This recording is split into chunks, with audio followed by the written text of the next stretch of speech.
resources. Good day to you, partner. I'm Kei, and I can already tell that I'll be your best friend in this forsaken kingdom.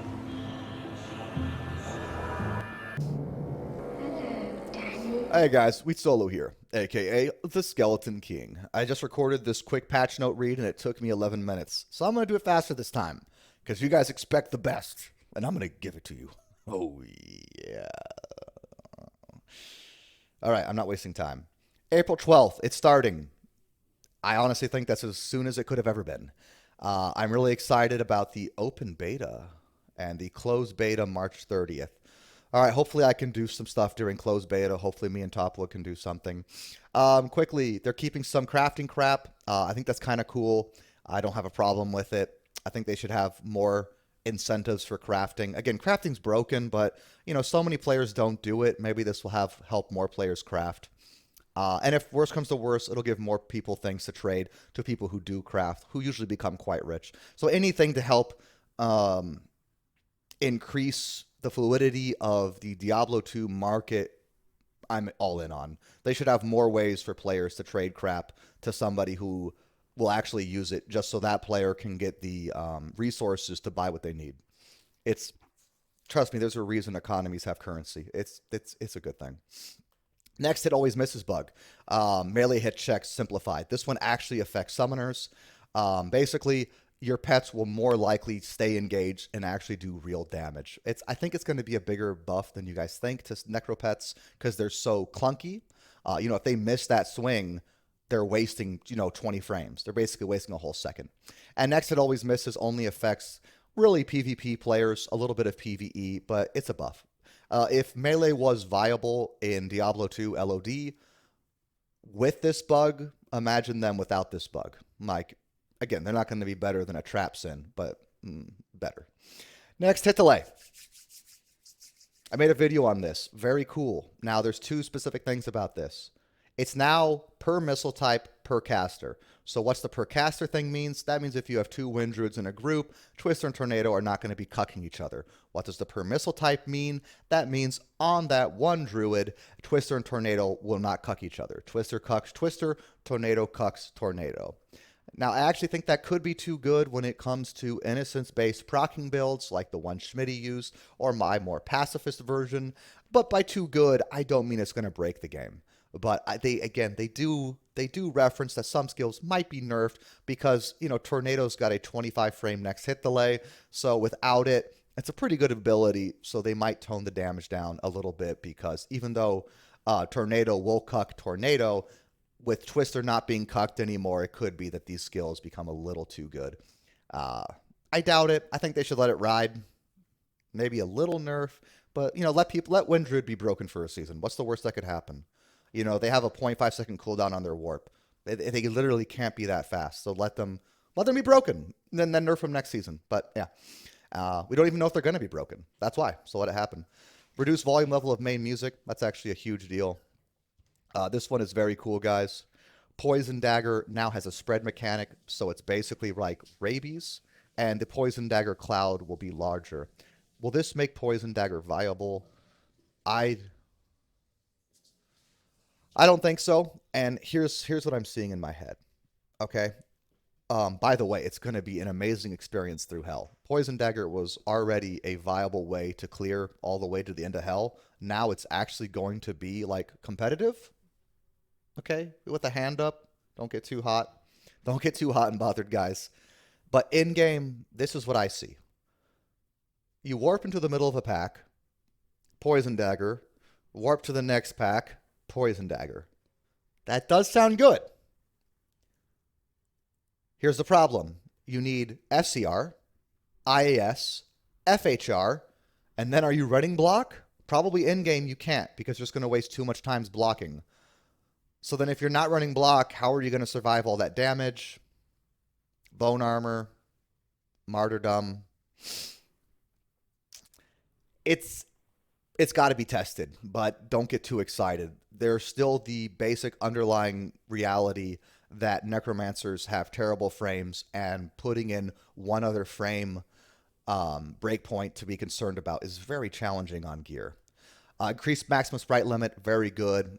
Basically, things will glitch out less often. Really applies to bossing or groups.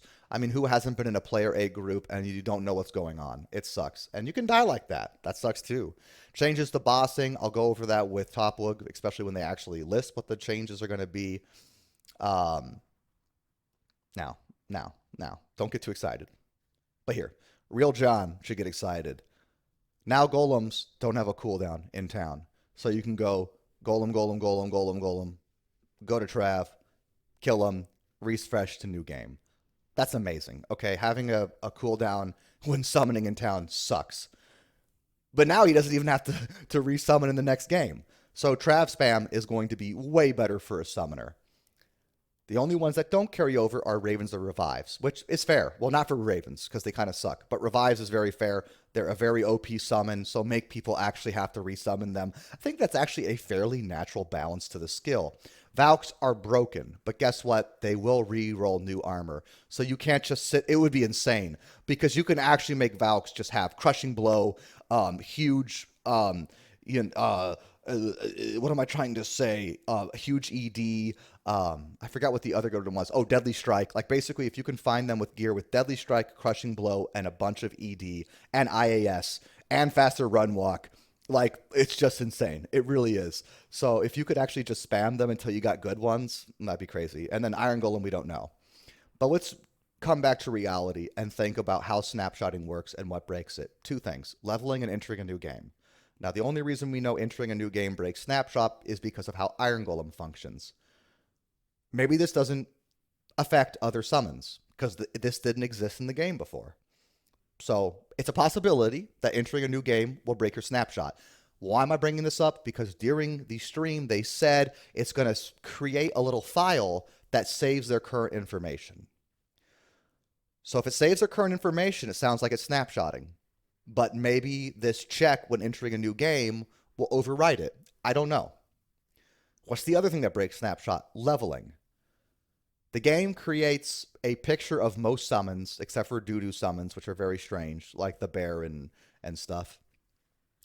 And it doesn't recheck them to save processing time until you level up. And when you level up, it rechecks to make sure nothing's gone wrong, or I don't know why they do it, but it does. Maybe this ignores that as well. So we have to test that.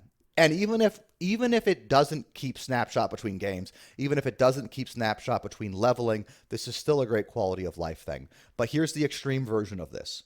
Imagine a world where you have summon skillers, all of your plus skill gear, a skill shrine, a barb chant. Like, you could literally just be typing in general, hey barb, please buff me now. +3 skills from that. +2 skills from the skill shrine. All your summoning skill gear.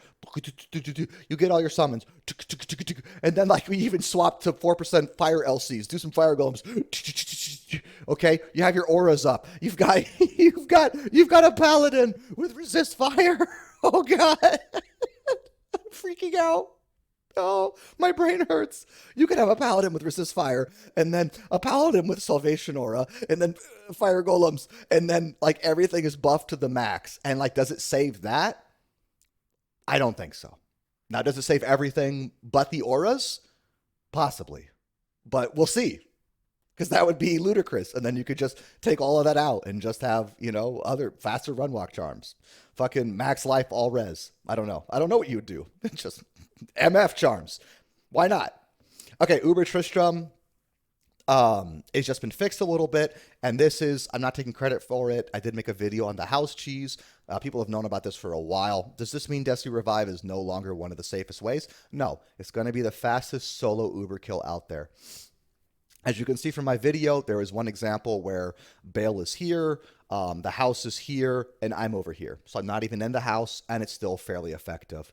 It just means it's a little less easy to just have one revive, block the entrance, and then, Diablo will bone prison that one monster and just becomes a little... Okay. This is just a slight buff to Pally Charge, and Standard of Heroes now only drops from Uber Ancients. Skeleton out. GG. Come play with us, Daddy. Forever.